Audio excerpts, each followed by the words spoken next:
Welcome to our first online Paperweight Collectors Circle meeting of 2025.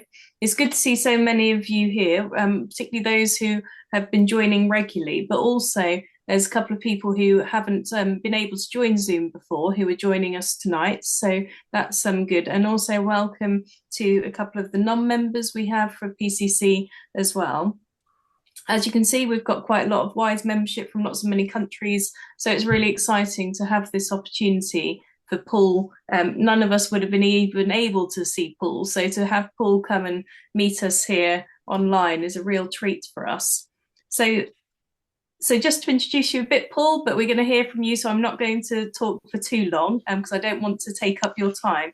But yeah, tonight's Meet the Artist was a true global legend of the paperweight world, who's got a career that, which we'll hear, has been spanning for more than half a century, and whose body of work are beautiful designs inspired by nature and the plant world. And also for someone whose life passion has been to take the antique French paperweight and the excellence that they achieved, and to match that level of excellence in today's contemporary sort of paperweight aesthetic, pushing boundaries as he went along. And someone whose work is incredibly displayed in over 90 different museums worldwide, and who's also authored 4 different books. And as a collector, someone whose paperweights that we would love to have in some of our collections. And I know we have some people here tonight who are lucky enough to have that, and the rest of us are ever hopeful that we might be able to achieve that one that we can have. So yeah, I'd like to introduce the brilliant Paul Stankard. Paul and I did a test Zoom, so we've had a treat to see what we're going to cover, and there's some really interesting things in store. So how we're going to do it and how it will work tonight is that Paul's going to give us a presentation with some slides that he's helped her prepare by his daughter, Pauline. And then we're going to ask if you've got any questions, just to store those up, and then we'll go into a bit of a Q&A session with Paul.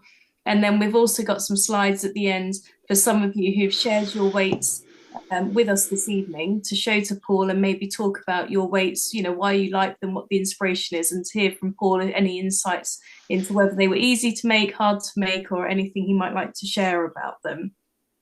So yeah, so that's how it's going to work. So Brian's going to help us with the slides, and then without further ado, I'd like to introduce you, Paul. Well, thank you very, very much. It's an honor for me to be here, and it's wonderful to be able to share my work with Europe, England, and other countries. Now, where do we, are we beginning? Brian, are you going to show the first slide? Yep, here we go, Paul. And I'll bring you on your first slide now. Oh, okay. So that's just your introduction to this video. Okay. There you go. So in 1965, I went to vocational technical schools in southern New Jersey to learn scientific glassblowing. It was a 2-year program, and I would hear stories about the Millville Rose paperweight. Apparently, it was a lost art. And when I would mention to people that I was studying glassblowing, they said, "Oh, do you know about the Millville Rose paperweight?" And so in 1965, this magazine was offered throughout America in the grocery stores, Women's Day. And this was my dream book. This really excited me with the opportunity to try to experiment and try to make paperweights. Next. So here in southern New Jersey, we have, as I said, we have a rich glass tradition. And the center slide is Salem Community College. They have a 20,000 square foot studio. I'm honored to have the studio named the Paul Joseph Stankard Studio and Lab. That's a nice honor, especially because I graduated there in '63. And then we have Wheaton Arts. Wheaton Arts is in Millville, New Jersey. And that's a replica of a 1888 glass factory that established Wheaton as one of the largest glass family-owned glass companies in America, or one of the largest owned glass corporation, family-owned corporations in America, and they were manufacturing glass.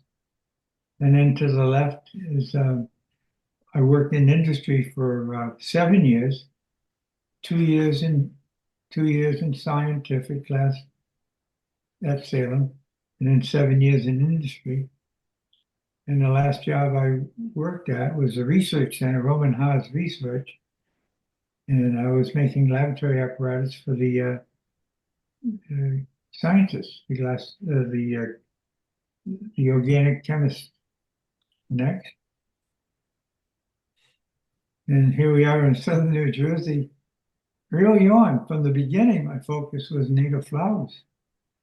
And really, as a child, I loved the woods. I loved the woods in the fields, and I would pick flowers for my mom. And I can remember picking 6 or 7 pink lady slippers, which is an orchid. And I brought them home and said, "Here's some flowers." No? My mother said, "Oh, Paul, they're orchids. You're not supposed to pick them." And I was kind of bewildered. Why wouldn't you be able to pick flowers in the woods? But they were on the endangered species list. And I thought, how did my mom know that? And it was, I don't know. So I live close to the Pine Barrens, which is a 3 million acre preserve where it's quite a treasure. Next. So the center is the Millville Rose. And that was in a way, that was the inspiration for my career. The idea that that people could put a flower blossom in a ball of glass. So for 2 years, I had been making giftware. On the left, it's a Pexis, and I had been making giftware, small giftware animals to augment my salary. Pat and I had 3 children, and the 4th was on our way. And it wasn't until I made the flower to the right that I was excited about flowers. For the 2 or 3 years making the animals, that's what I initially started making the theme of my paperweights. But once I made a daisy, it really resonated in me, and I thought, oh my goodness, it looks believable. The animals were designed, and they were kind of a novelty, but the flowers had a believable organic credibility in a way. So that was the beginning. That was in Daisy was in 1969. Next.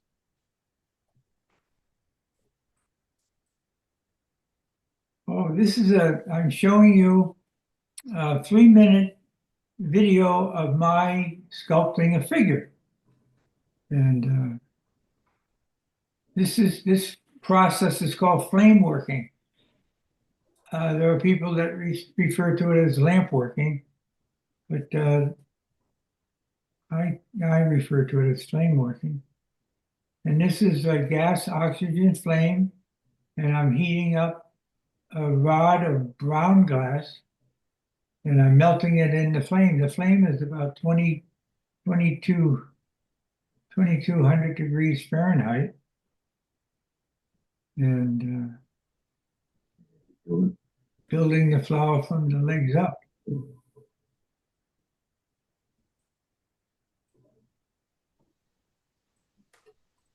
And with that, Paul, with the colours of the figure, have you chosen to use that colours, or is it one that you made up, or one which? I started out with the brown, and I've been pretty much focused on just the figure. I didn't want it to be, I didn't want to explore the fairies or the brownies or the leprechauns. I just wanted it to be a kind of a neutral form that I integrated into the roots. What's interesting is oftentimes I would do a root system that the figure would, the same color would camouflage. People would, when they saw the figure, they, oh my goodness, there's a figure in there, you know. It's kind of an element of surprise. The figures are very ambiguous, and I thought I didn't want them to be. I wanted them to just be figures, constant. Now the newest work I've been using white for the figures, which is a big step for me. So now I'm building a flower, same process, flame working. I take colored glass rods. I'm building the petals. I have very modest tools. I have tweezers and carbon paddle and very modest tools. And then what's interesting about flame working glass is a very poor conductor of heat. So I can be about an inch away from the inch and a half away from the flame and not feel heat from the glass. I might feel, I don't really feel much heat from the flame itself. And Paul, because what you're doing there is really intricate and small, are the glasses that you're wearing, are they magnifying glasses or are they just protection or I have colors?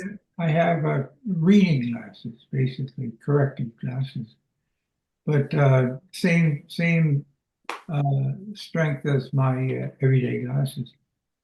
And this is it's interesting. I'm looking at the process through this video, but it makes the glass look heavier, wider, bigger. It's funny how that, I don't know why the video would magnify the imagery, but it is. That's a lot smaller, maybe 20, 30% smaller than what we're looking at. Now I'm taking the petals that I pressed out and I'm sealing them onto the center of the flower, the ovary. And I first put the stamens on the pistil. The green is the pistil. Sealed the stamens on the pistil. Now I'm sealing the sepals under the petals. The sepals are what collapse, what holds the blossom in place. And when the sepals open up, the blossom opens. So here, it's funny, it's almost, you can almost work that fast, believe it or not. Might even be same speed. I wish I had a nickel for every petal I made over 62 years. So now I'm going to trim up the center of the flower. Now that's yellow, yellowish red. I'm going to add the anther on the tip of the stamen. The stamen has an anther and a filament. And the yellow is the yellow is the filament, and the tip for the pollen is the anther. And there we go. Wow. And the trick is to encapsulate that in crystal without it heading south, as we said. So that's good. Next. That was brilliant. Thank you. Thank you. So the process, I build the components and then as I build the components, I put them in a small annealing oven, and I collect the work, and then transfer the components from the annealing oven to this hot plate. And I have a Bunsen burner keeping that hot plate at about over 1,000 Fahrenheit. And I'm with a hand torch, a gas oxygen hand torch, I'm sealing the leaves and petals and blossoms and fruit. I'm sealing it all together into what I call a setup. And that setup is transferred over to, in the center, I have a plate and a collar. And the setup is situated in that plate and collar. I call it a pickup plate. And then Dave Graber, my assistant, he's heating the glass now. In the corner, you can see the glory hole is up over Dave's left side, and he heats the glass. Now, what's interesting, as flame workers, I don't melt my own clear glass. I buy commercially available glass and reheat it. I bring it up. I have these, what they call gobs, G-O-B, gobs. And I put them in the oven. I bring them up to 1,500 Fahrenheit, take them out of the oven with my puntle, and then heat them up in the glory hole. And then when it gets like soft and a little floppy, the floppier the better. But we don't want to lose it. So Dave drops it onto the colored glass design, and we make the pickup. Next.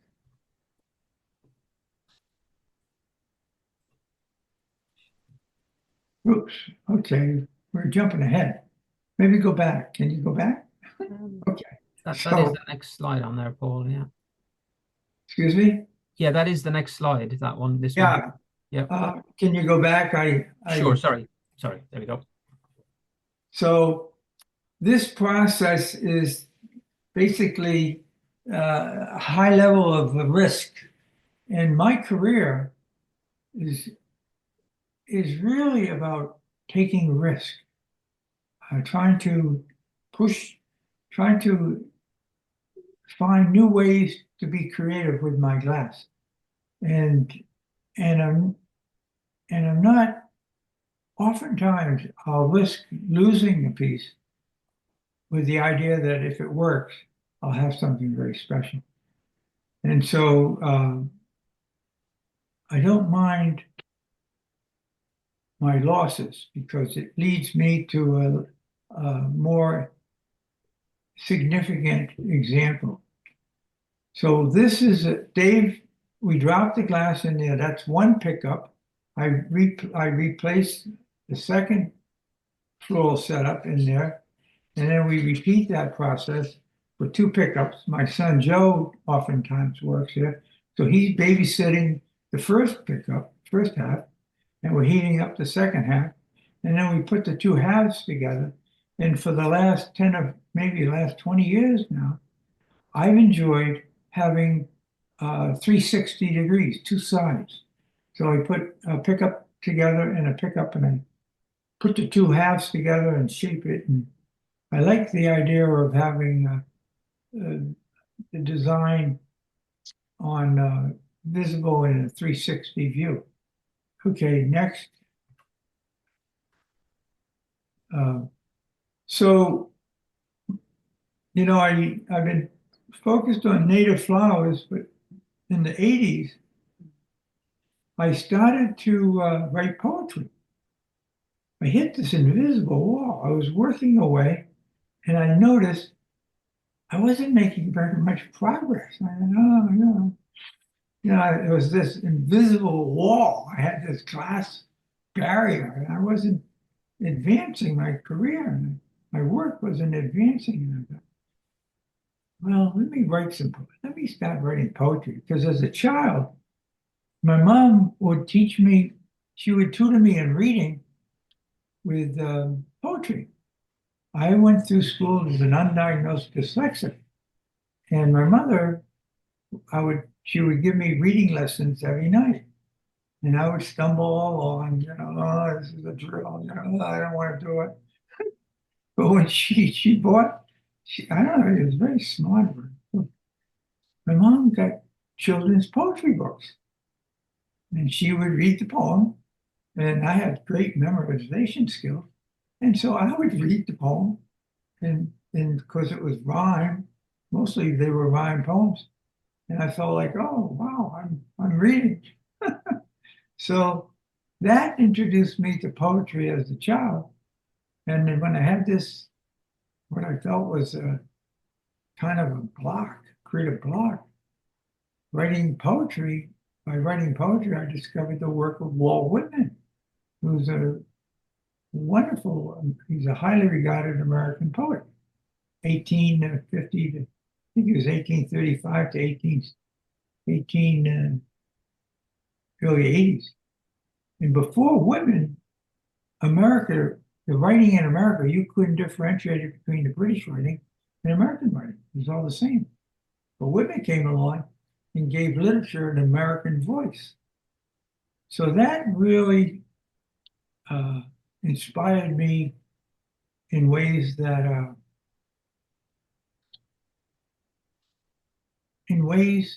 I wanted to give my work an organic depth of feeling. The same words have energy. Words can spark.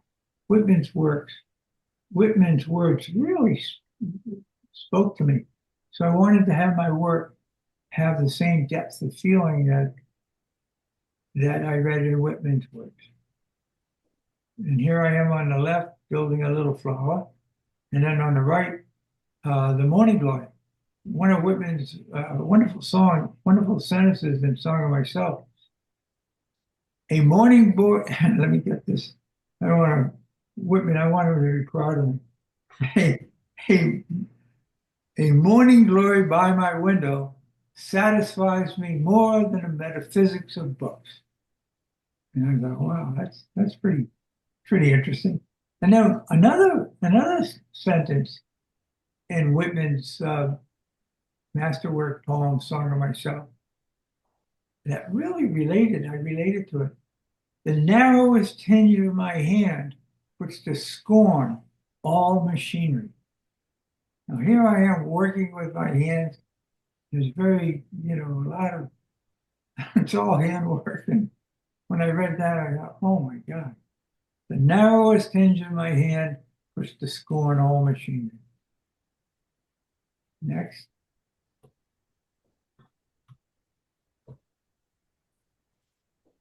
So this is Morning Glories. Our American friends would know this one. It's considered one of the most attractive flowering shrubs in America by many botanists. So I was teaching at Penland School of Craft in North Carolina when the mountain laurel blossoms were in bloom. This was a mountain craft center in the mountains of North Carolina. The morning glory was in bloom all over the campus.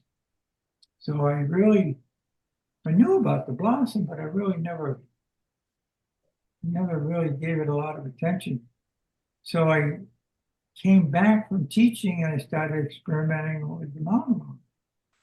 And it took me 5 years of off and on experimenting and a lot of failures to finally get it right. So this is a mountain laurel blossoms in what I call the botanical series. The botanical series is basically the equivalent of 2 paperweights sealed together and then pressed into a rectangular shape.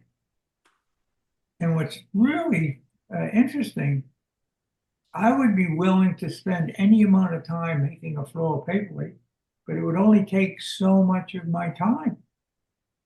But it wasn't until the botanical series came along that I invented a way to make 1/2 of the botanical one day, put it in the oven, keep it at the annealing temperature at 1,000 Fahrenheit, actually 975 Fahrenheit, and then the next day work on the second half, and at the end of the day, take the first half out of the oven, put the two together, shape it, and all of a sudden, I had a work that had a lot more visual, had a lot more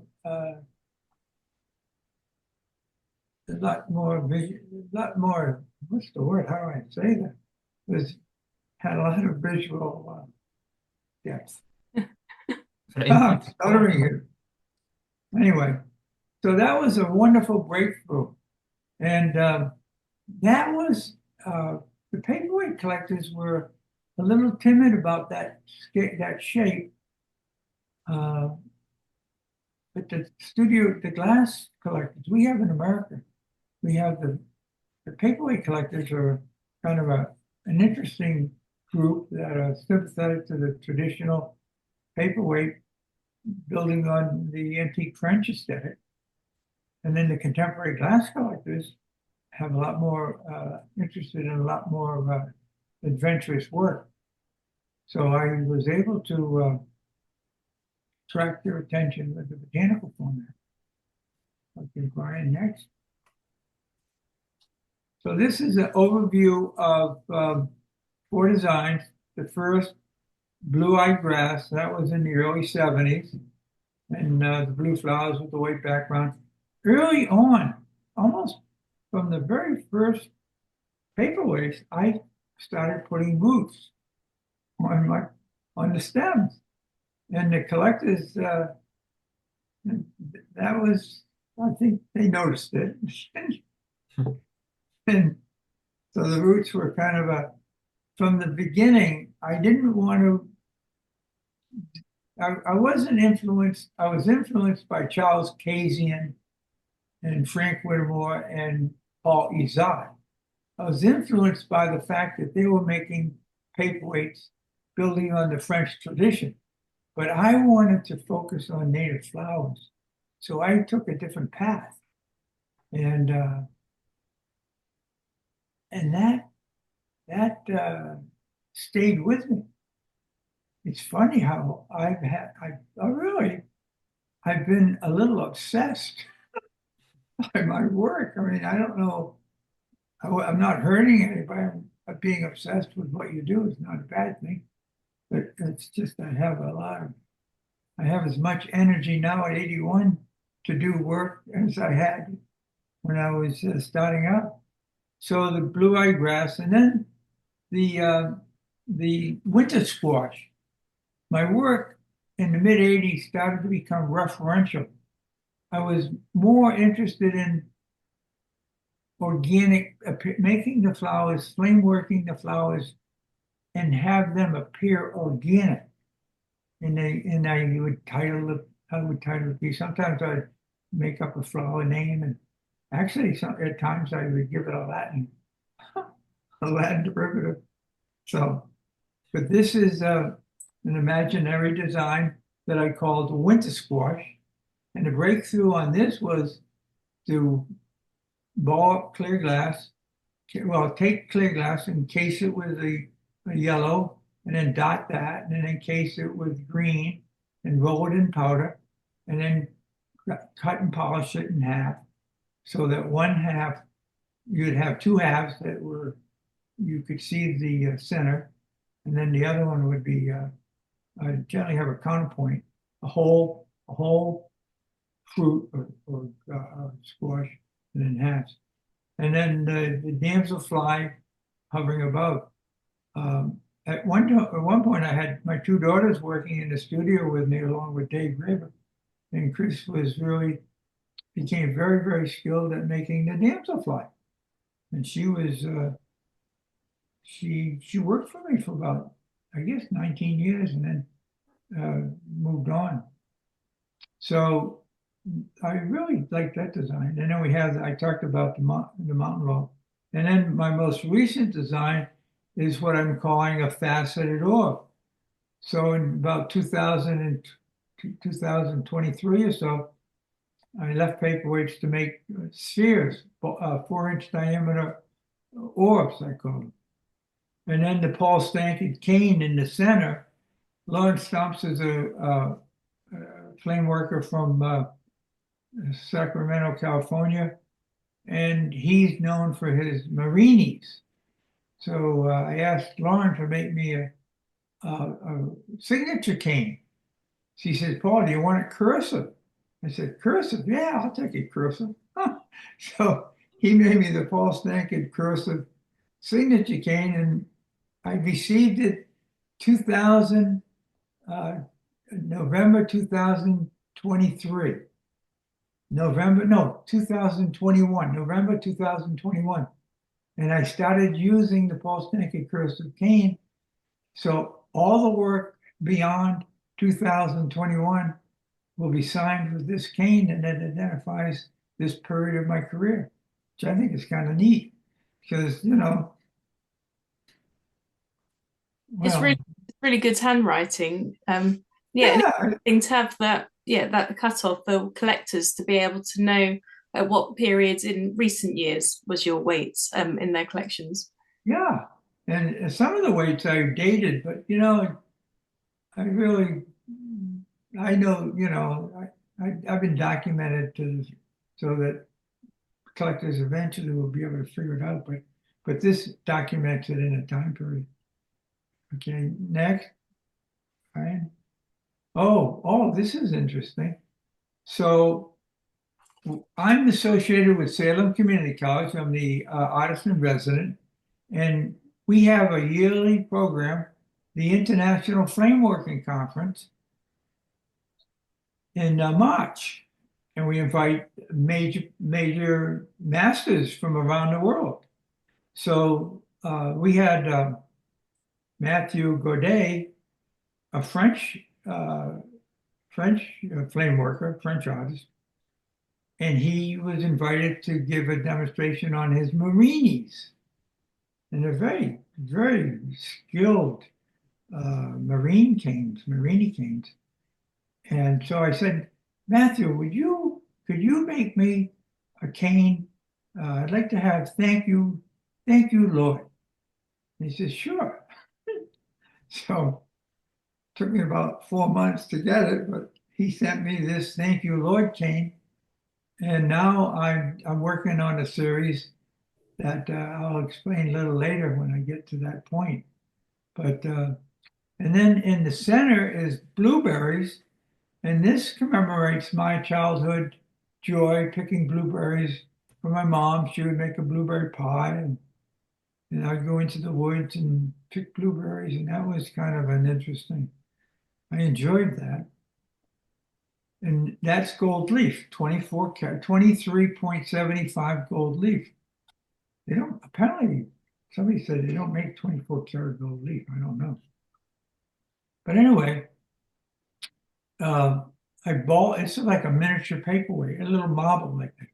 I encapsulate the center, in this case, the blueberries, and I ball it up, and then I take gold leaf and I wrap the gold, apply the gold leaf around it, and then encase it into a larger form.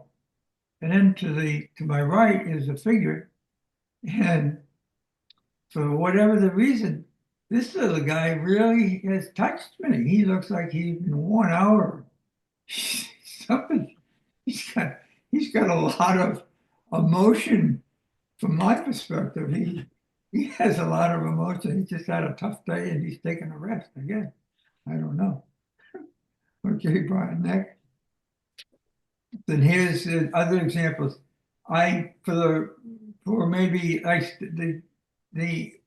figures showed up in 1979, and they started out as anthropomorphic roots.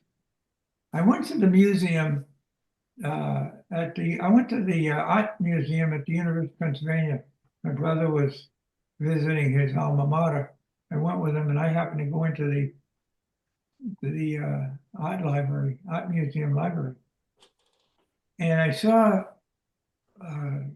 books on botanicals, and I came across a book on herbals. Herbals were wood cuttings with exaggerated human forms, like the mandrake would have a human form for the roots, and they were wood cuttings. So that's where I got the idea of the figures. And I thought, well, let me start by interpreting the ginseng root. The more human form the ginseng root appeared, the higher its medicinal value. So slowly, the roots started to become figures, and that was a nice evolution. I had at the time Jimmy Donofrio, who was a sculptor actually.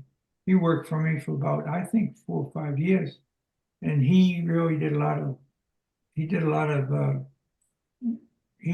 work with the figures. So it's funny because his figures were different than my figures, and you could tell, different. I thought that was kind of cute because they're different personalities. And then the figures people really enjoyed the figures, and they wanted to have paperweights with the figures inside. And I don't know, I'm getting tired of that. So I wanted to bring a human perspective into the design, into my floral design. So I came up with what I call masks.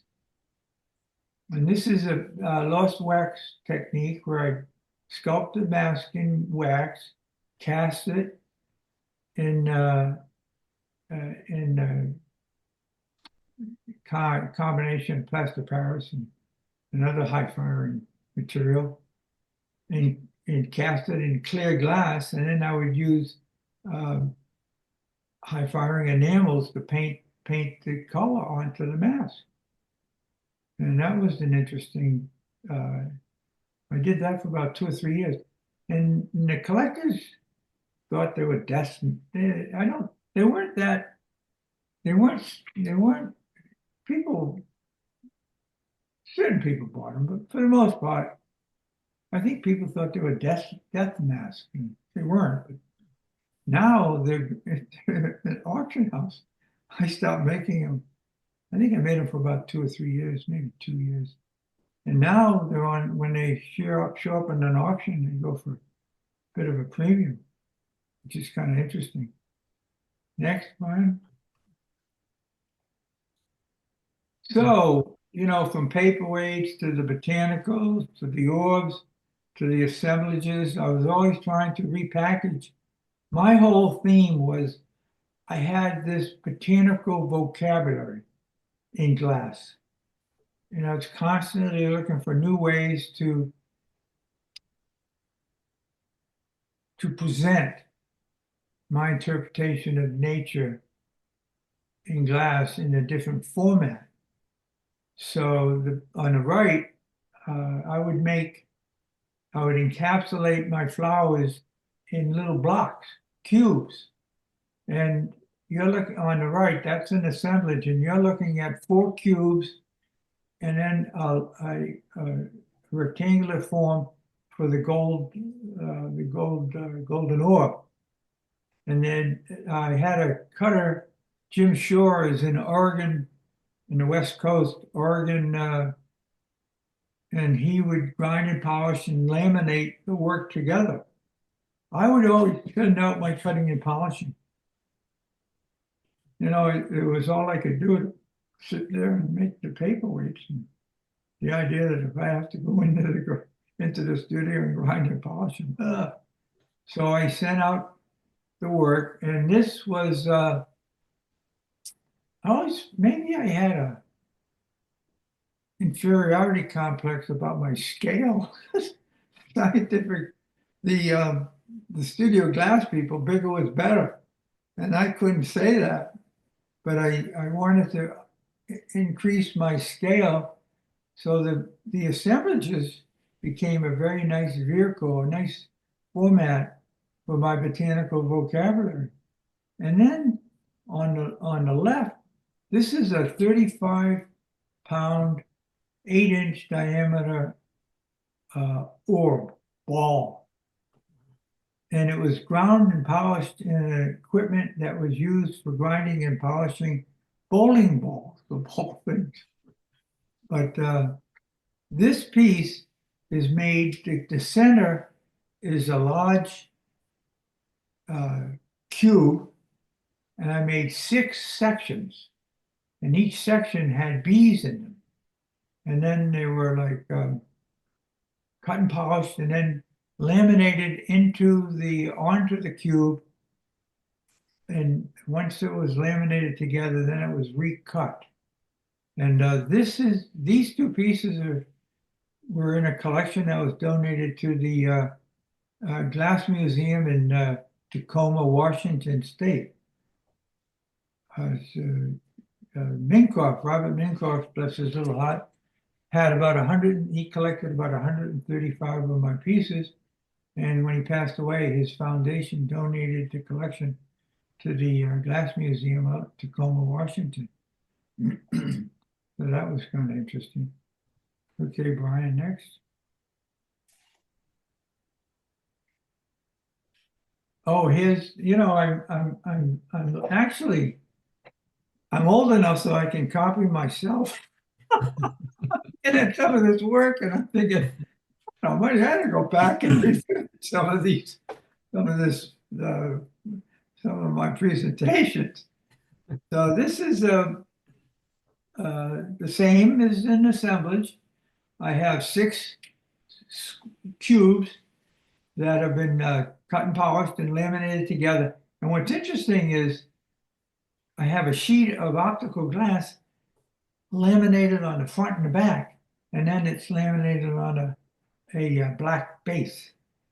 Now, my clear assemblages, you can see the process. You can see where you can see the index of refraction line on each cube. But when I do the cloistered assemblages and put a sheet of black glass behind it, the components look like they're floating in space, which is interesting. But to be honest with you, I'm not self-conscious about seeing the cubes. It is what it is. It's just the process. Nothing more with that. Next. Okay, now this is an interesting collection.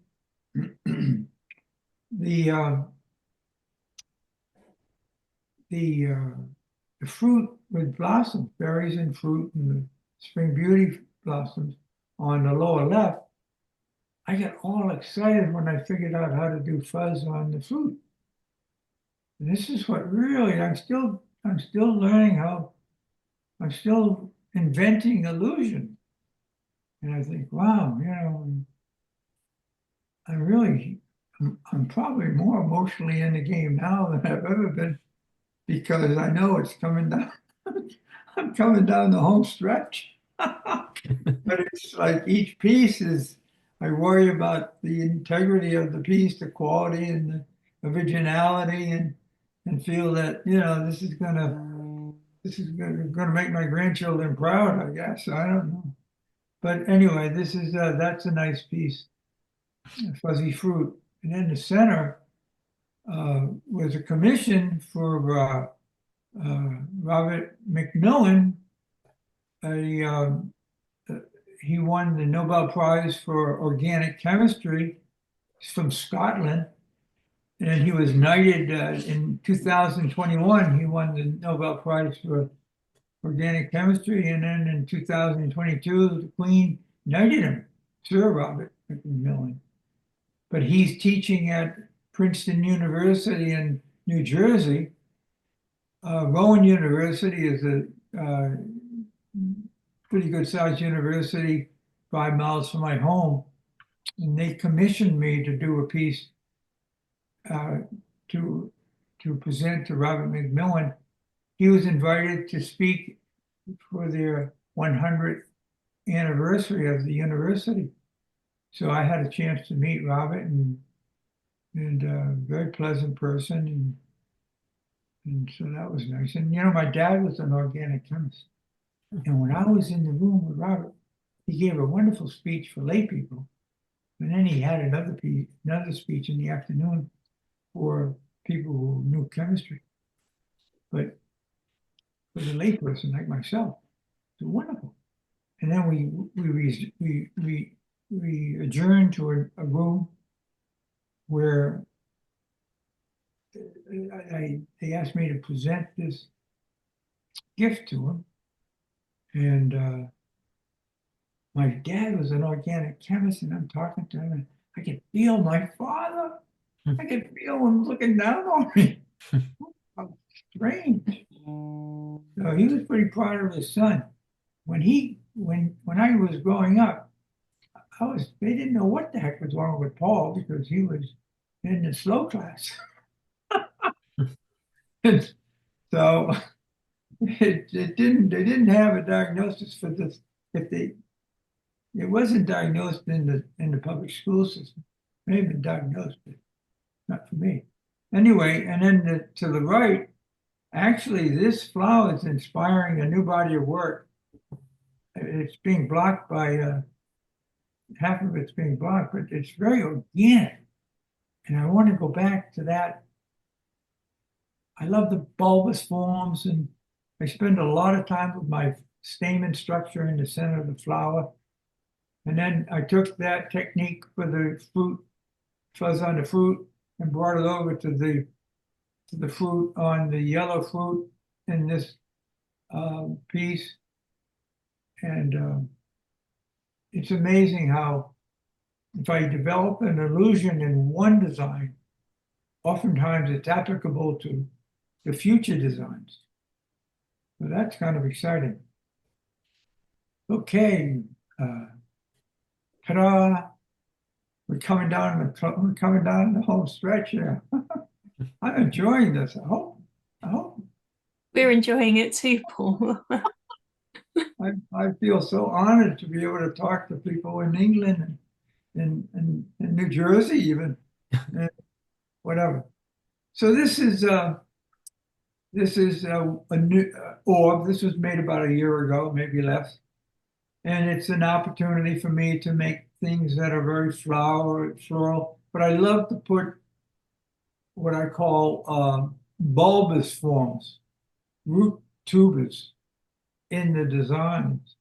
And it's kind of a counterpoint to the brown bulbous forms versus the colorful flowers. Brian, can you activate the video? So this is the honeybee. Oh, there's a bubble. You collectors don't like bubbles. I don't think. I don't mind a bubble. Yeah. Oh, there's another bubble. What's wrong with the bubble? It's kind of cute. I'm not making corns, this is all by hand. And I think some of the collectors, God bless you people, but some of you are so fussy that I wonder, why are you collecting paperweights? Why don't you collect stamps or something? I Anyway, think I'd be happy to have a bubble with that one, Paul. thank you. Okay, all right, next. Oh, this is the most recent, and actually, I asked Victoria if I sent this the other day after we arranged to have the presentation, the PowerPoint all pretty well completed. I said, oh, could you accommodate this, my most recent piece? And it's really, I really was touched by how I designed the cutting and how it came out. I think we have a video of one too. Yeah. And I am particularly enjoy the white, the transparent, translucent white of the blossom. We'll let it go back again. Here's my thank you, Lord King, in the bottom. And I'm thinking of that as a universal prayer and here's my signature cane up there, the Paul Stankard. You see it in the middle of the piece. Are we going to send it around again? Now, here's the figure. There's seeds. There's a word cane called seeds in the middle. And then we have We have the Thank You, Lord cane. And then and here's my signature cane next to the white flowers and all. And that's kind of neat. I have a new cane. It's Latin. It's the Benedictine motto to labor is to pray. Laborare est orare. And that's going to be a cane that I'm going to incorporate into the work. So I want to explore. I want to explore the spiritual down the road. Now that I'm coming down, I'm just having a lot of fun with the work. And here's a collection of books. The most recent is Inspiration from the Art of Paul J. Stankard, A Window into My Studio in Seoul. And this is doing very well. And then the first book, No Green Berries or Leaves, is my autobiography. That came out in 2007. And then my daughter, Chris, is on the cover of Spark to Create a Flame. That, I think, was maybe, I don't know, 2010. And now this, I'm working on the second book. I mean, the fifth book. Okay. Oh, and here we are. I have an acre. I have to have a couple acres, but this is in the corner of my property. It's a little mud hole. A friend of mine's daughter went to art school for photography, and he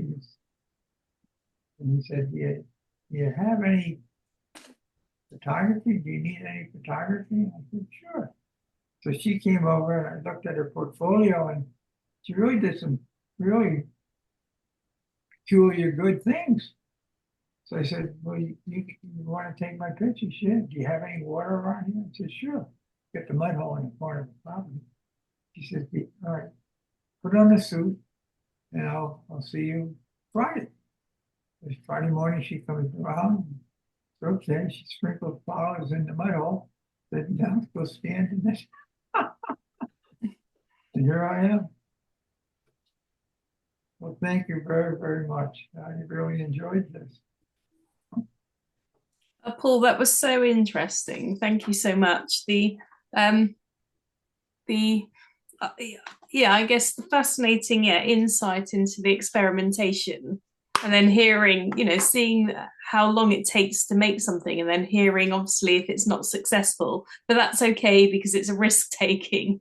It's really amazing. But also, hearing about the quest for perfection from the early sort of ones right through to, I love botany, I love plants. So those sort of nodules, and some of that detail is fantastic.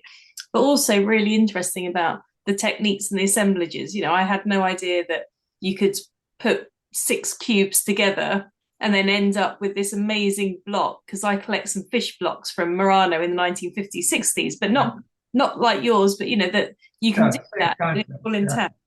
And I think fuzzy fruits, I love that. And also the fact that the warmth and your sense of wonder and discovery comes through when you're talking, and I think we could all sit here and listen to you a lot longer. But thank you ever so much, and also big thank you to Pauline, who's put the slides together, because that was really a real treat. She's a technical person. The process has taught me how to be creative over the years, and that's kind of interesting when you think about it. Yeah. So for everyone who's been listening, then it's your time to come in with any observations, any comments, any questions. So Brian, I think you're able to help manage this so that we can see. I'm a bit limited on my screen, but if anyone would like to come off mute, if you're on mute, and then ask Paul a question about anything you've heard, that would be great. Can I just say, Paul, you said it was an honour to talk to us all. I have been in love with your work for a long time, and it's an absolute honour for us. Thank you. Your method, and I love that you don't bind a bubble in a paperweight. So your work is stunning, and thank you so much. Thank you. Appreciate that.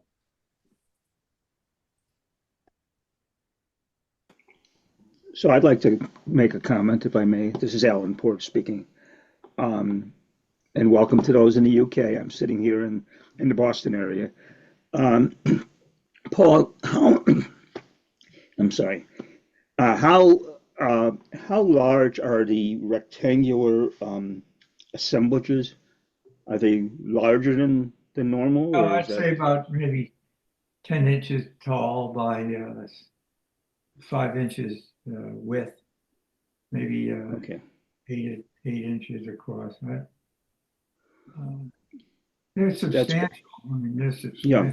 substantial. From my perspective, compared to the paperweights of the yours. But Hmm. I'm going to go back and to make smaller versions of it. I want to do an individual flower in a cube, maybe 4 cubes, and then have the center be roots or something. Put it all together, and it would be. I'm looking forward to beginning. I thought your comment about not being able to see the join line in the black when you Yeah, put the black glass in was interesting. I have had some collectors who didn't like to see that line. It doesn't bother me at all, but some of the other collectors have mentioned that to me. yeah. And one other thing, you shattered my illusion when you said that the winter squash was an imaginary concoction, because I own that, and I own one of them, and that is one of my favorite flowers. My favorite, it's not a flower, it's a fruit with insects and a whole bunch of other things in it. Yeah, And probably from your backyard, you know. it really it's packed with everything. It has the seeds, you Nice. know, the words, the roots, the insects, and so it's just a joy to look at. And in fact, I was showing it to a couple of people who were visiting my house just the other day. Oh, That's one nice. of my favorites. So Well, what I protect is the organic. It's so important for me to celebrate nature, uh, the organic qualities of the plant kingdom. And for the first 10 years or so, I was beating myself against the wall, trying to make it, trying to invent the botanical characteristics of a particular flower. And that was a challenge. But I thought once I started to work with uh, stylized flowers, making it referential, I had so much more freedom.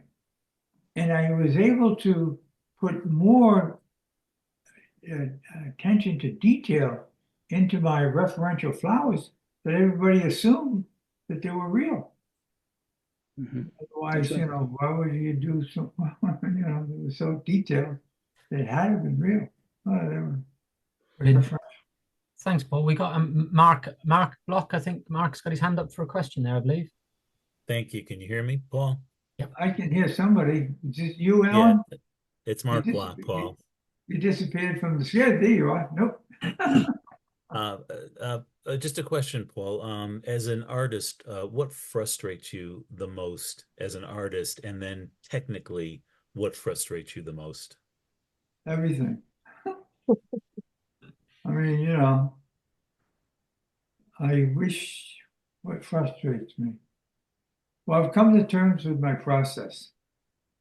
The process, I'm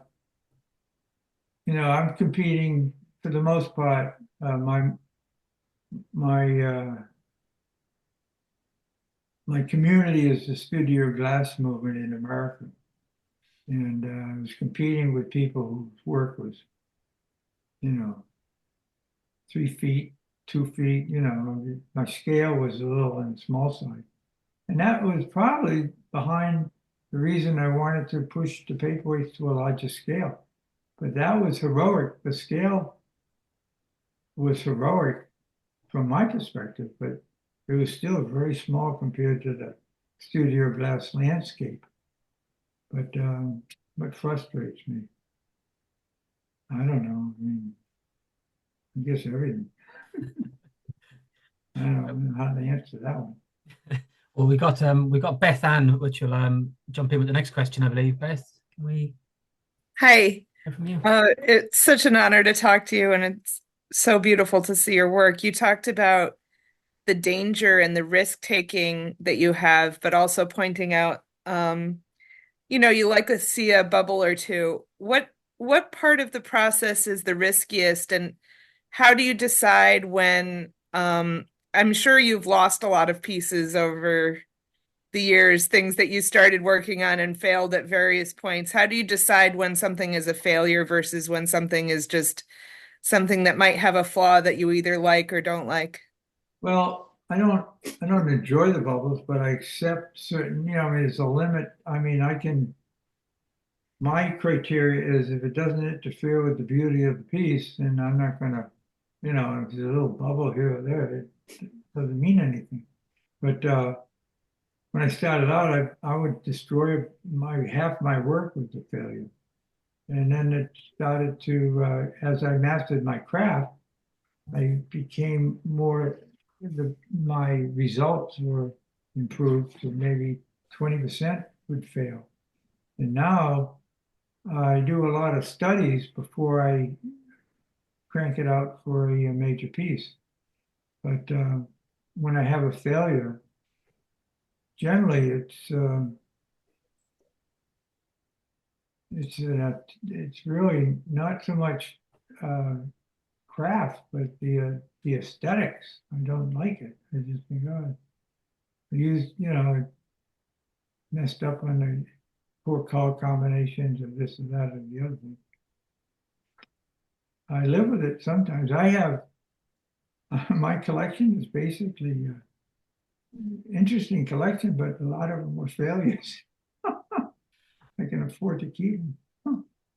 They're not a failure to me, but, well, they're not for the market. I try to maintain high standards for the market. And I do. I work hard to protect the integrity of my work. In 2007, I destroyed about 500 pieces. I had a big oven, and I just put them in the oven over the course of 2 or 3 months, and ran the oven up to 1,000, 1,200 Fahrenheit, and shoveled them out into a bucket of water. I destroyed all what I thought was marginal work. I didn't want to, in a way, I didn't want it to be a distraction in the marketplace for my work. Can you hear us all screaming inside? Yes. Yeah, well, I remember a UPS guy was stopping. He said, "What are you doing? Let me have some of them." No. I had it.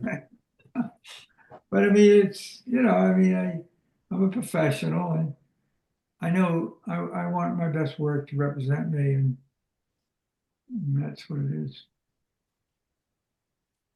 Thank you. Okay, anyone else got any more questions? Yes, I'd like to, please. Yeah. Paul, I am so honored to speak with you. You're just such a hero of mine.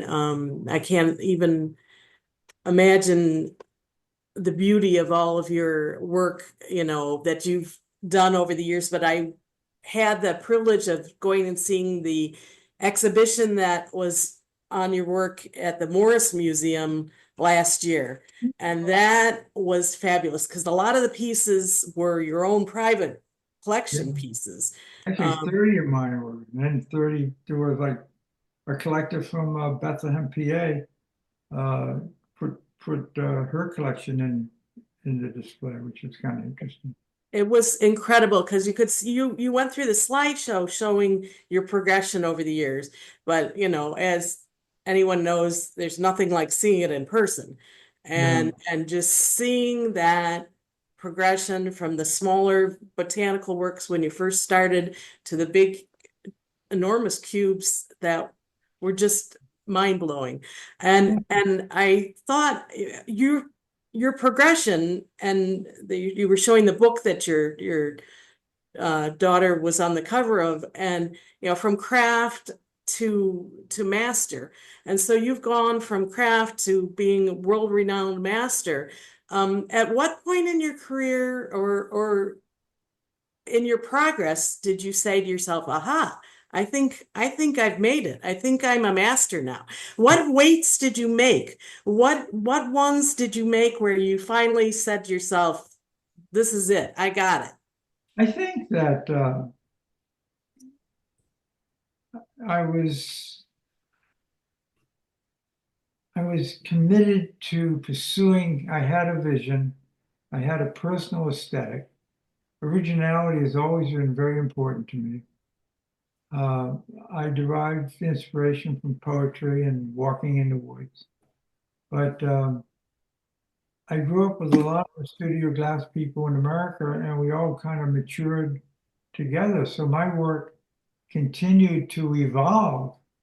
And I think that my most recent piece, the faceted orb, is a continuation. It expands my aesthetic. It's really, I feel fortunate that I discovered that way to show my flowers.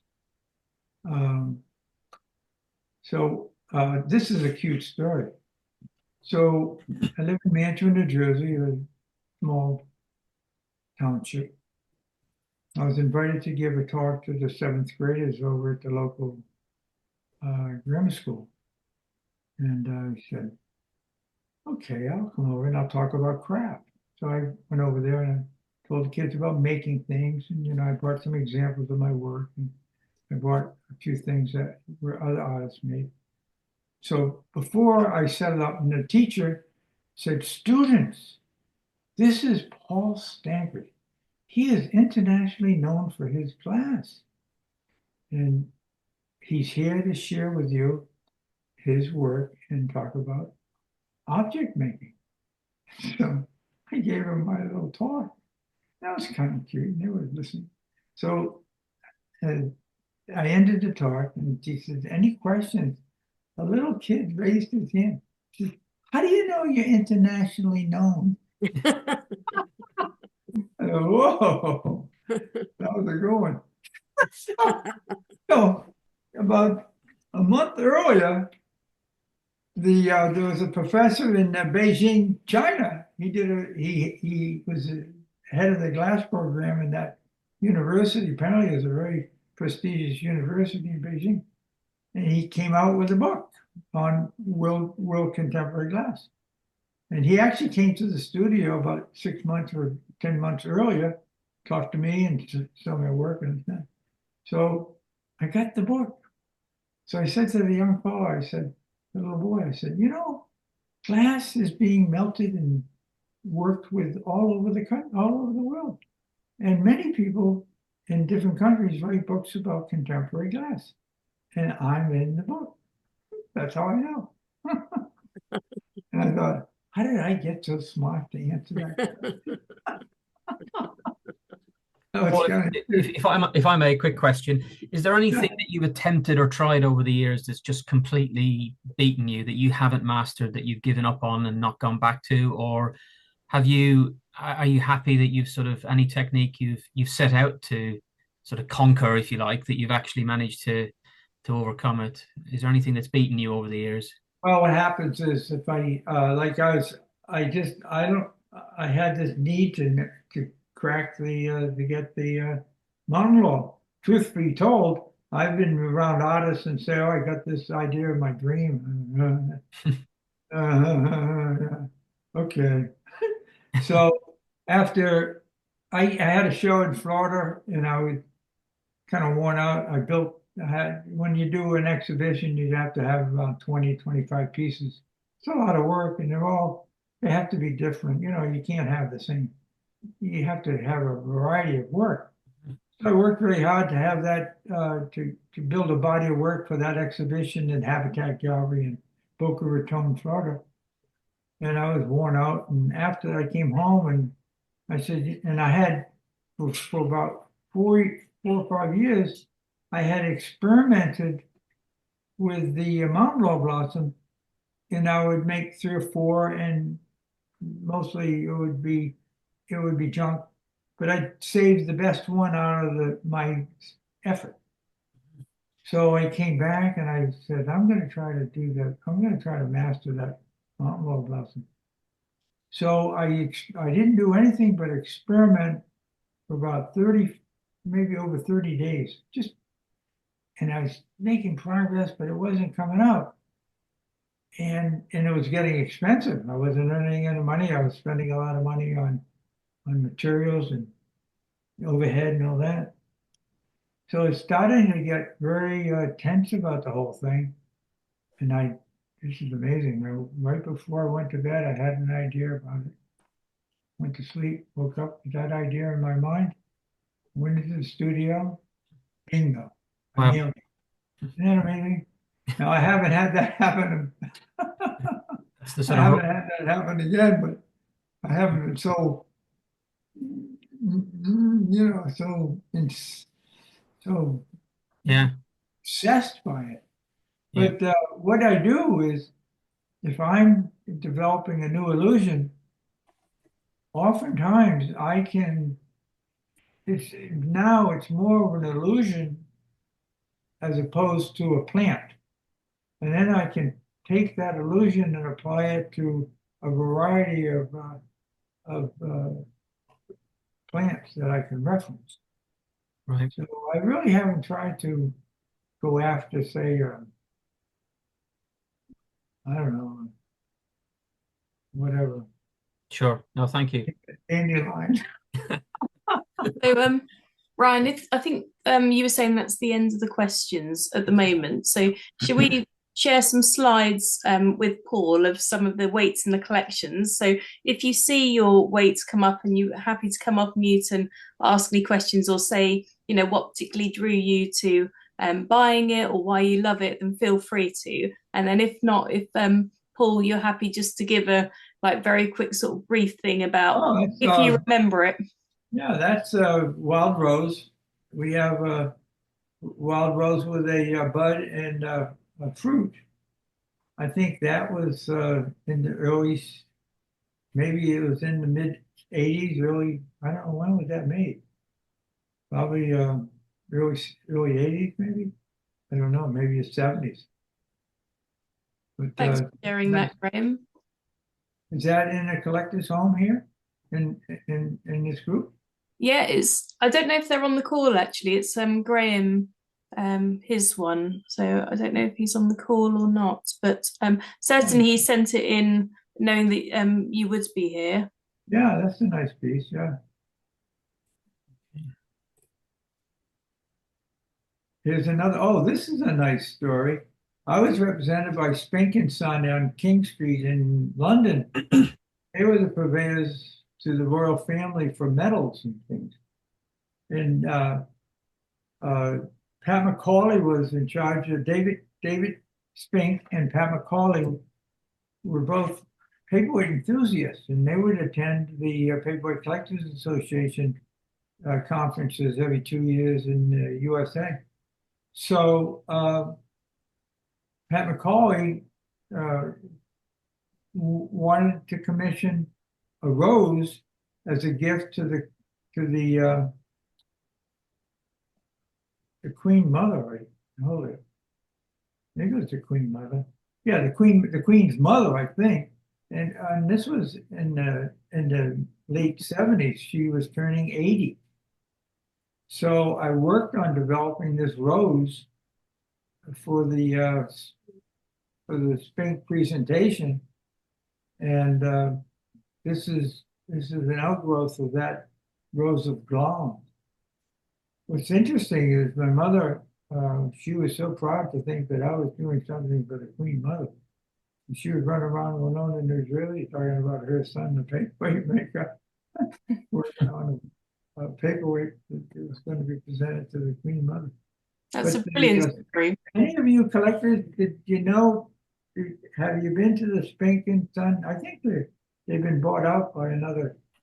I don't know. I don't think they're still in existence, but they were supposedly purveyors to the royal family for medals since the 1660s or something.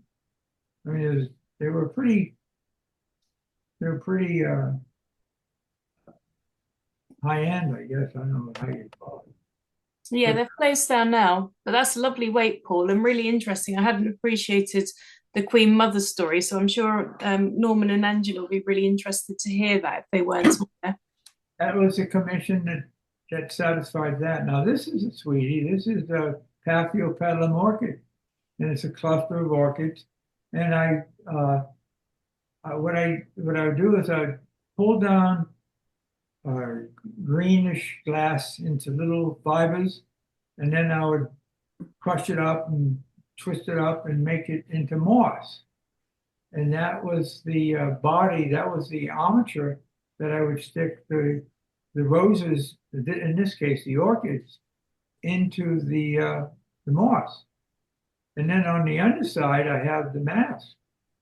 And they're pretty, that's a nice little grouping there. I think that's really interesting. Really nice. Where did, oh, that came, was that a photograph, was that photograph, is that one of your collector's pieces? Yeah, Peter's, yeah.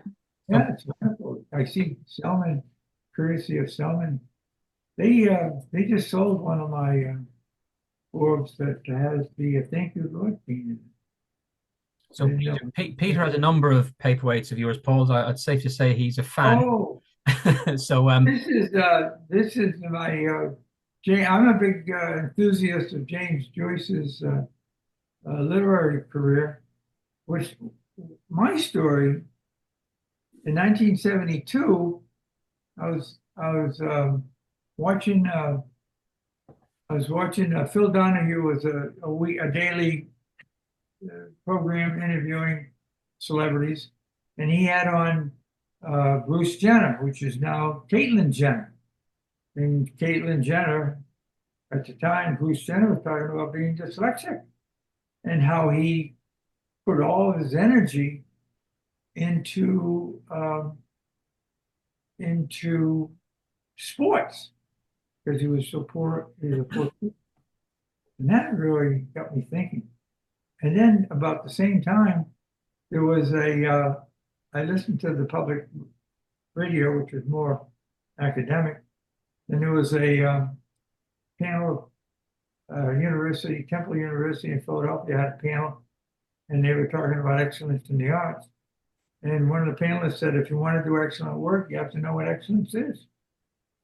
And that really resonated in me. I thought, my God, that was high octane information. So I started to read the classics. I listened to the classics.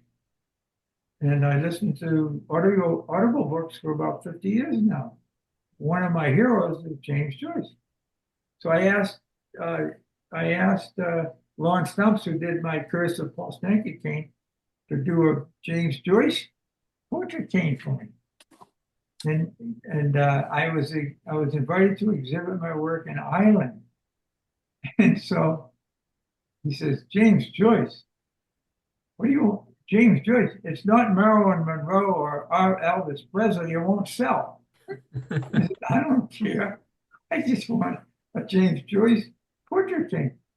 So I went over, and that was very successful. He found out that James Joyce did sell because his collectors, they're tired of the Elvis Presley type stuff. That's brilliant. That one, I really love it because you can also see at the top all the root people underneath as well, just hanging on. Yeah, and that's a portrait. That's a photo. Now a James Joyce enthusiast can identify that portrait of Joyce by who took the picture. So anyway, I put Joyce in a potato for under the roots, and I sent it along with the other work. I thought the Irish were going to wet their pants in joy laughing about this thing. They didn't care one bit. They didn't even notice it, I don't think. So here's quite a cluster of figures. And, and here's some word canes. I don't know what that word cane is. It might be fertile. But the word canes, I'm going back to the word cane. I want to develop quite a vocabulary. And now I have a woman, Patty Clune. She works part-time for me, and she makes the word cane. And she's making a word cane beauty. So, oh, these are nice. That's the Sipawissa bouquet. And that's named after I visited my brother had a home at Cape Cod, and it was on Sipawissa Road in Woods Hole, which is part of Falmouth. So when I went in the summer, I thought, and they had the native flowers around there. I thought, well, I think I'll call it the Sipawissa bouquet. And that was cute. Now here's a cube, and that was in 90, I can't really see the date, 90 something. But it's amazing how I have spanned 52 years making paperweights. Amazing. Yeah, Peter has quite a few of your weights, as you can see, Paul. Oh, here's one. That's the earliest one is to the right with that bluish, light blue background. That was done in 1969. Wow. And that was when I didn't really know how to make a paperweight. I would take the flour and make the flour, and then I would ball up the glass, and I'd drop it with my tweezers. I'd just drop the flour, the setup onto the ball of hot glass and push it a little bit, and then slap another piece of glass onto it. This is forget-me-nots, and that's a nice piece. And then the wild roses in the background. Mm. So they're from the 70s. Oh, so the one on the left is referential petals, but I use those leaves for the water lily, but maybe that's yeah, I guess that's a water lily plant. It looks like it, doesn't it? And there's a bug in the middle flower as well. And a bee. Yeah, and Dave Graver did a lot of that. My Kathy did the bug, and then Graver did a lot of the flowers, but a lot of the bees, I mean. So, I really benefited from having these talented young people. Now, Graver, I call him, he's a kid from my perspective, but I think he's 50 now. I really appreciate you calling him that, Paul, yeah. I think he's in his early 50s. But when he came to work for me, he worked for me full time for like 25 years. And he was really, I enjoyed working with him. Very, very good person. And his, the sunflowers are over in Australia. One of the curators for one of the major museums in Australia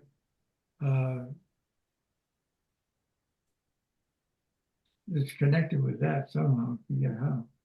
And then the bouquet, that's this, the arbutus, I think I call that the arbutus bouquet. The arbutus is a little mayflower that blooms in the 1st of May. And this is, I don't know if Julia made it onto the call. If you are, Julia, you can obviously jump in and tell us about the weight and where you got it. But in the meantime, Paul, yeah, you can talk about this one. I think, sorry, Brian. Yeah, Julia messaged me to say that she needs to catch it on, watch it on the recording.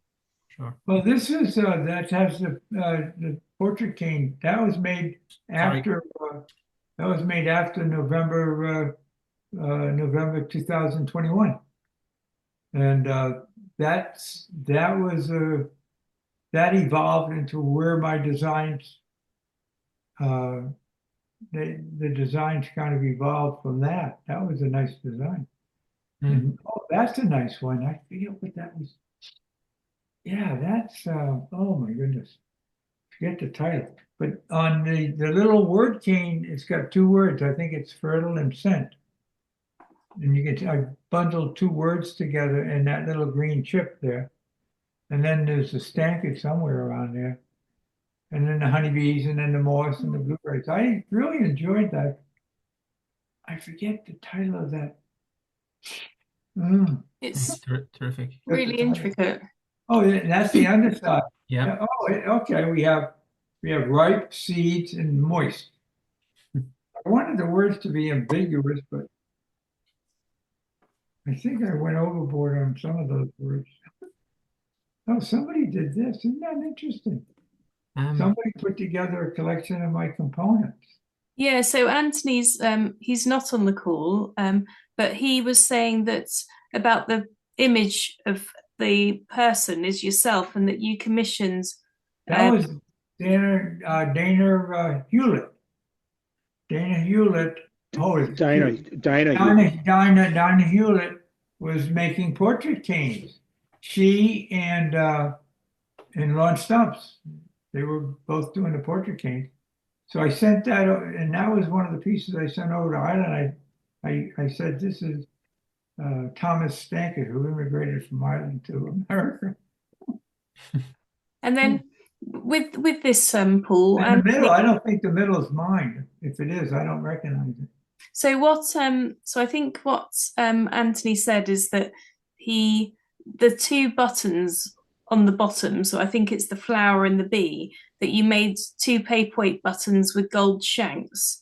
And he asked if you remember doing them, and did you ever make any more of those? No, I don't know. Whose collection is this? Anthony Beadle's.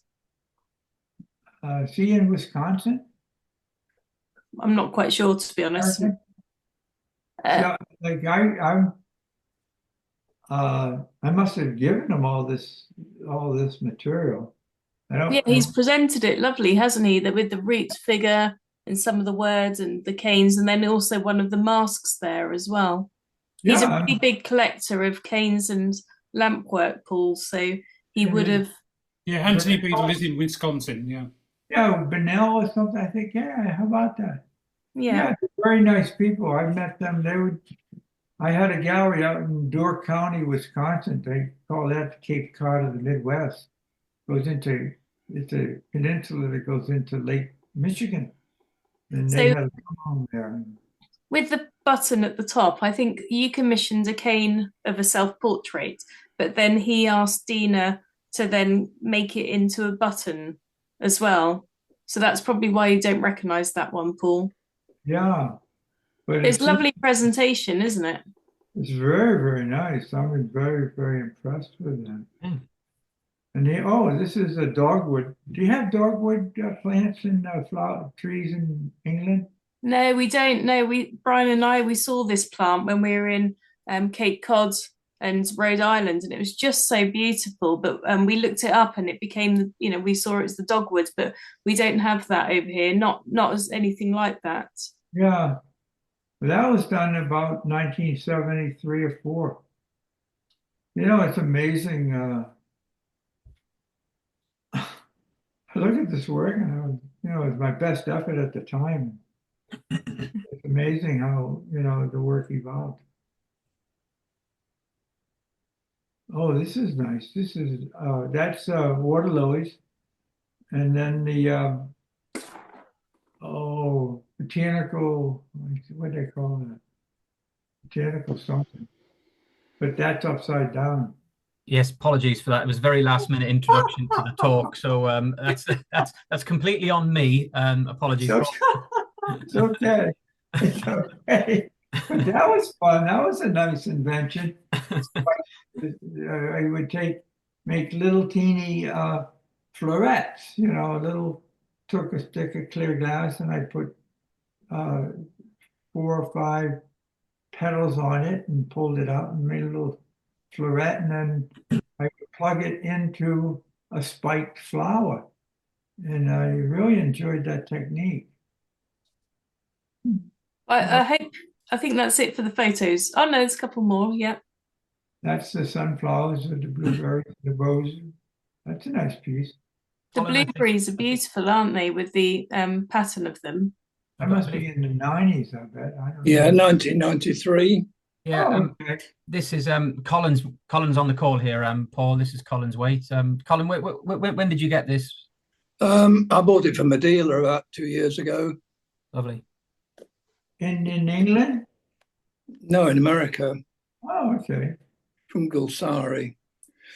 Oh, that's a beautiful piece. Thank you. In your signature, Paul, it's got S4 in between your signature and 93. What does S4 stand for? Well, S is Stankard, and I don't know what for. Let's see.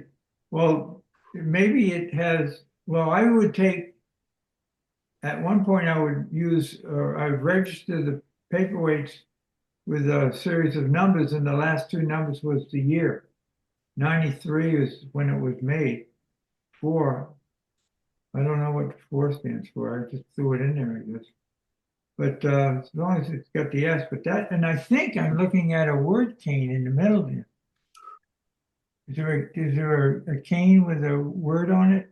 Maybe not. No, I don't know. Not in the middle, no, there's, Oh, I'm seeing a tendril flipped over, and that space might have looked like it.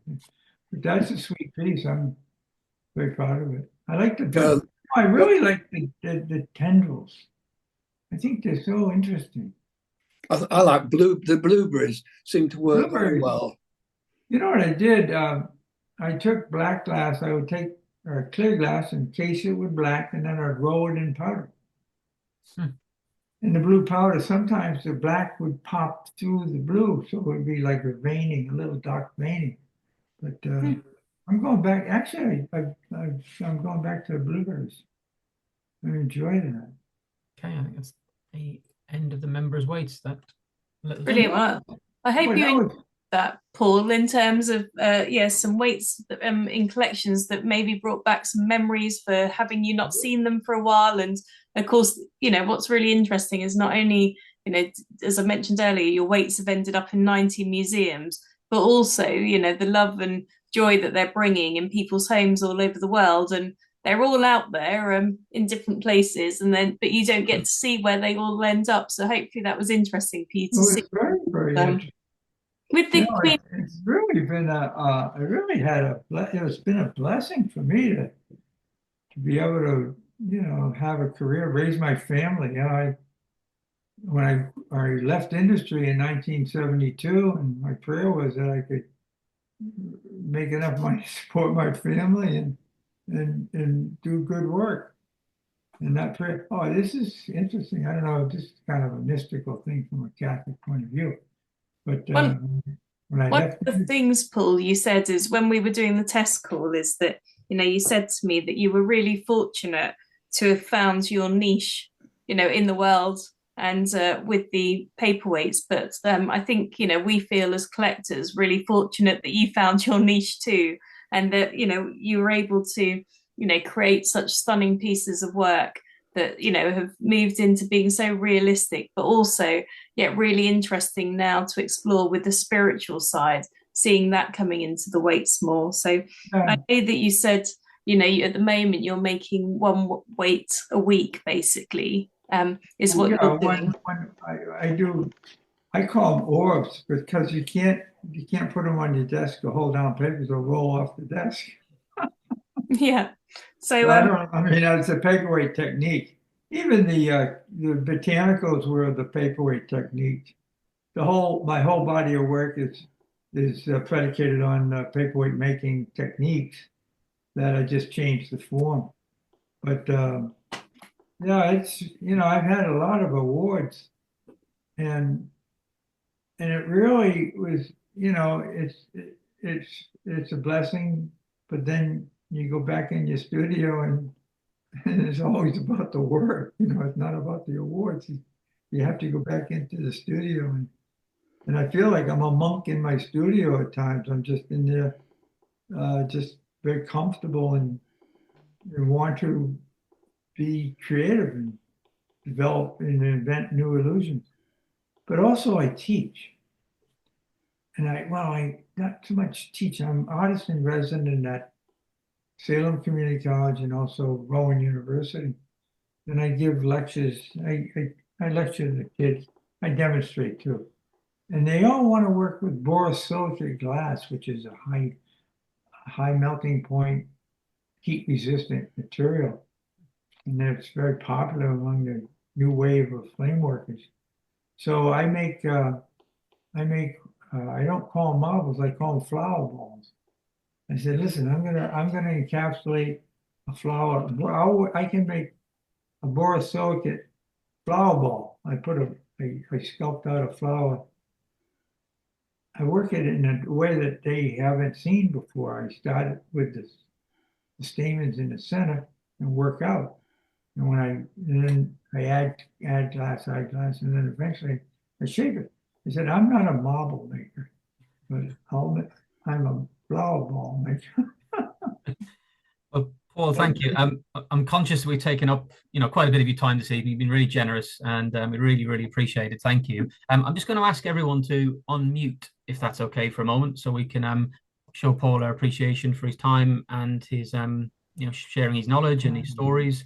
So I'll just give it a moment, Paul, when I can see everyone's unmuted, or as many as possible, and we'll do a group round of applause, Paul, if that's from around the world all at once. It's amazing, isn't it? Technology. Thank you, Paul, for, as Brian said, for giving up time. It's been so fascinating and really interesting. Oh, thank you very much. It's been quite an honor. So I'll thank you. Bye-bye. Bye. Come and see me in Mantua, New Jersey. You will. Thank you. Thank you. Love to. Paul, if everyone else would just like to stay on briefly, I think Vic just has a little bit of wrapping up to do, and over to you, Vic. Brilliant. Well, thank you ever so much, everyone, for joining, and that was so interesting. So that's kicked off our first series of meetings online this year. The next one we've got coming up is on the 9th of February. So that's where myself and Alan Thornton are going to try to either help dispel the myth of what's a Bacchus and what isn't a Bacchus and why is that. And also we're planning to be using the Bob Hall's book as well. So if you have that and you're interested in coming, then do bring that book. So that's on the 9th of February. What we then have is we've got the AGM, which is taking place in Cheltenham. So hopefully we'll see some of you in person there. And that's where Alan Thornton's going to be giving his talk on Chinese white paperweights, as well as the AGM business part of the meeting. And then we're hopefully being joined at 3 o'clock by Damon. We've just got to work out, with Brian's help, some of the tech as to how do we do that. Because at 3 o'clock on that day, we've got the members raffle draw, where hopefully we'll be able to draw that live on air. So if you haven't got any raffle tickets yet and you're interested in winning this fantastic weight, then please do arrange the tickets, which are £10 each, for that. And then the next things we've got coming up, we'll be posting other meetings and Zoom meetings. So keep an eye on the Facebook page and then also on your emails. So that's all I wanted to really talk about what's upcoming. If you know anyone who's interested in joining the Paperweight Collectors Circle, please do promote us as a club so that we can do more of these things and bring you more things such as raffles. We've got 3 high quality newsletters. The January one is being written at the moment, so if anyone would like to submit anything, then please do whiz that over fairly quickly to the editing team. And then also we'll be sending out the new passwords soon to the online archive, which has got more than 700 articles from the previous newsletter. She's in Switzerland. Yeah. So so that's that. And I don't know, Tony, if you want to have any just closing remarks before we end, but thank you everyone for joining from myself as well. Just before we all leave, I thought maybe there was a challenge for Paul Stankard in the future, given that he picked out that paperweight of Susan's was upside down, courtesy of Brian. Perhaps Paul should make a cane with this way up, and then have somebody cut a paperweight in the form of a gombok. Now, for those that don't know, a gombok is a shape which has only one stable form. So you can place it on the ground and it will roll over into its stable form. So if you made one there with this way up, it could turn around to read properly. I have to, Tony, I have to just, in my defence, I must say that it was sent to me just with a minute to go, and it was sent to me upside down as well. And I knew as I inserted it, it was upside down, but I didn't have time to fix it. Quite embarrassing, no? Perhaps a gombok-shaped paperweight is a bit too far. Anyway, what I would just like to say, on behalf of everybody in the PCC, and I'm sure everybody that's here today, a big thank you to Victoria and Brian Egan for putting together today's Zoom session. They do a wonderful job. They're taking paperweight collecting into the next era. We all like to meet in person, But these days, with travel restrictions, weather, other things that go on, it's not so easy to meet in person as often as we used to do. But these Zoom meetings certainly are a great substitute and are enabling us to spread and meet each other from all sorts of areas of the world. So thank you very much, Victoria and Brian. Thank you. Thank you. Thank you. And I wish everybody a very warm and hopefully it soon will be Groundhog Day, and hopefully you'll see his own shadow and we won't have too long a winter. Anyway, all the best, everybody. Bye all. Bye. Bye. Bye. Thank you, everybody. Thanks, Ellen. Bye bye.